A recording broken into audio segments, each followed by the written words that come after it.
Now I am taking an example which is based on inserting the arithmetic means between given two numbers. Insert 6 AMs between 3 and 24. First number is 3, last one is 24, and I want to tell you how to insert 6 arithmetic means in between these numbers. A1, A2, A3, A4, A5, A6. So answer of n is 6 because I want to insert 6 AMs.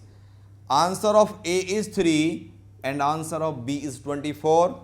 Formula for obtaining the common difference D is equals to B minus A upon n plus 1 as explained you. 24 minus 3 upon 6 plus 1, that gives us 3 because 21 upon 7, that is what? 3. So first is A1, that is A plus 3, that is 3 plus 3 gives us 6. A2 become 6 plus 3, 9. A3 become 9 plus 3, 12. A4 become 12 plus 3, 15.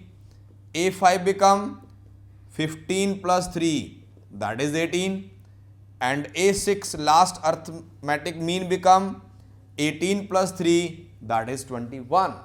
So what can we declare? That first we need to calculate D, then this D will be used to obtain the arithmetic progression. And I can also tell you the sum of all these arithmetic means is equals to 6 times of single mean between them, that is 3 plus 24 upon 2. So this will be 2 3 are 6, 3 into their sum is 27, that is 81.